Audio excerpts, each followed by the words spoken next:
One of the stories in the news this week was the NFL exploring a move from the Raiders from Oakland into Las Vegas. I think it's an outstanding idea.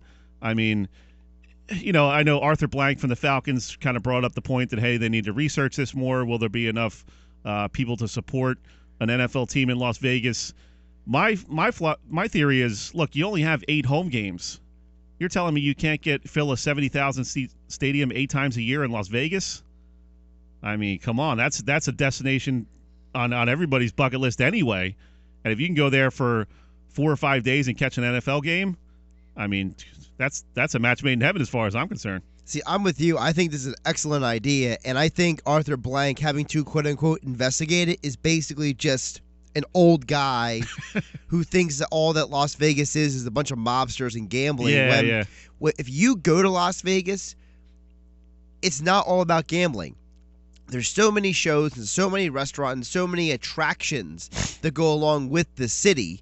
And also, people don't realize it's actually less expensive to fly to Las Vegas than some other cities, because Las Vegas, they have a deal with the airline companies for discounts because they're trying to get more people to come than who usually come. So as a result, people are going to want to go because it's going to be less expensive to go there than, let's say, Los Angeles or Chicago or Dallas. Right.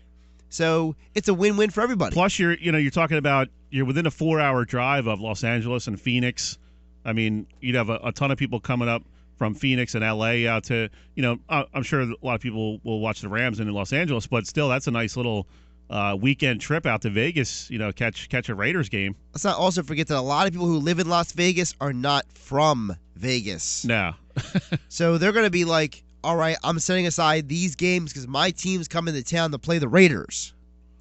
I guess the question might be season tickets. Obviously, that would be the bulk of the money you're going to be making from ticket sales. Not really, because if you're in Vegas, think about all the advertising dollars you can get. True, yeah. You get people like the MGM and others to spend so much money on advertising, it just kind of supplements everything.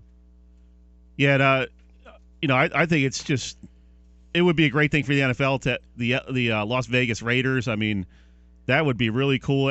And like we said, if you're going to fly to one city to watch an NFL, a lot of these teams have a great following, like the Packers and stuff. When they play the Saints, there'll be a huge Packers continue to go down to New Orleans, spend the week. I just want to know who the highest bidder is going to be for the stadium rights, because there's going to be a bidding war for that. The Bellagio and the MGM, they're all going to be fighting over who's going to have the naming rights on there.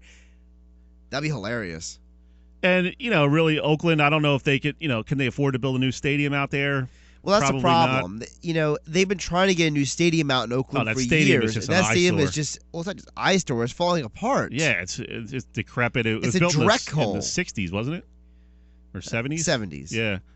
I mean, you watch the A's play, and they got tarps all over the upper deck and the outfield. Yeah. It's crazy. It was one of those, I guess, dual-purpose stadiums back in the day that were so huge. Sure. You're not going to fit. You're not going to get 70,000 people come to a baseball game, so you got to tarp over the whole upper deck. Listen, the vet was in better condition before it was torn down than that Coliseum is now.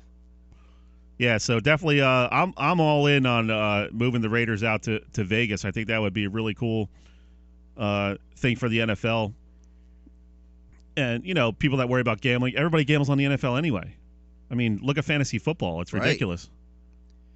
All right, so it might be the DraftKings stadium. DraftKings Stadium. FanDuel.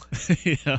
FanDuel Arena. What else you got, Josh, for State Your Case? Well, here's a question I have for you, Dave. All right. So with baseball, there's all these issues right now with these suspensions. And I don't know if you've read, but the drug that is coming up a lot right now is a drug that's from like the 1960s and 70s Eastern Germany. It's a steroid that literally is not produced anymore. And the only way you can find it is by some guy in a creepy building somewhere making it illegally. It's not even like a designer drug. It's literally like one of these steroids that's shady people make. So I want to know, what is going on with baseball players? Are baseball players just stupid, or are they just that desperate? I mean, you're making all this money and you can't get a legitimate steroid? I'll tell you where it becomes desperation is, and a lot of times you see it on guys like relief pitchers. We just saw it with the guy from the Marlins who, why is a 170-pound guy on steroids? Those are the kind of guys that need it because you're talking about 162 games, travel. I mean, it really wears down your body. So a lot of these guys you might not expect to be on the juice. They kind of need it to stay around.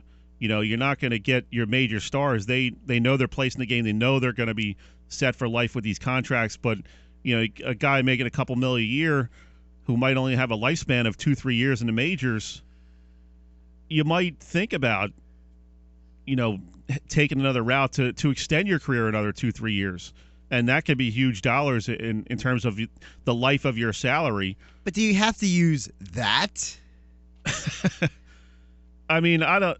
It's easy to sit here and say, "Oh, I wouldn't use," but you don't know until you're in that position. If you're hanging on after, but I mean, after if 2 years you're in the a majors, professional athlete, don't you know people who might be a little bit less, like Bryan Cranston types? I think it's like anything in life. There's so many guys. There's 600 guys in Major League Baseball. Not all of them are very smart. What I mean? So you're going to get these guys who are going to, go to the wrong people, that kind of thing. And not condoning steroid use in any way, but I can understand why some of guys might do it, because when you look about the life of the average career span of a major league player is only probably 4 years.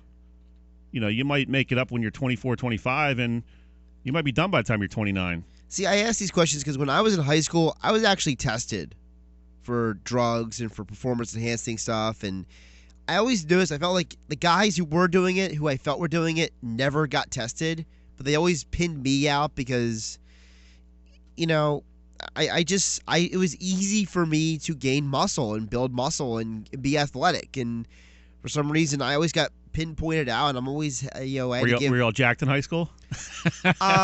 For a high school kid, I was pretty... Well, you and I were both short, compact guys, so right. When we lift, it kind of shows real quick. Yeah, I mean, I jumped about 30 pounds in a 2-year period. Okay. Of muscle, so the red flags went up? Yeah.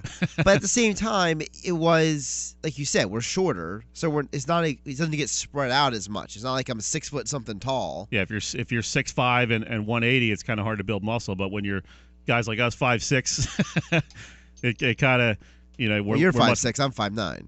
You're not 5. Get out of here, 5'9". That's what my high school script says. Yeah, that's what you're listed on the roster as. Exactly. Doesn't mean you're 5'9". No, I'm actually 5'8" and a quarter. Hey, I'm listed at 5'7" on the roster. Doesn't mean I'm 5'7".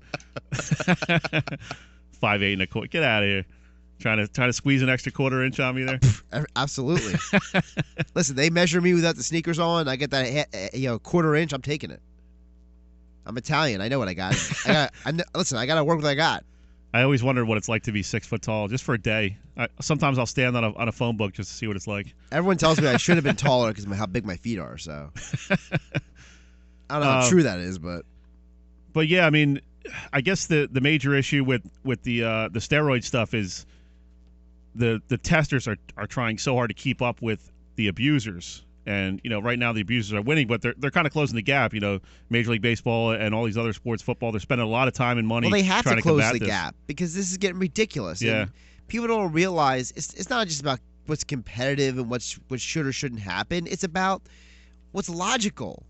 It's not logical to sit there and just be like, hey, guys, guess what?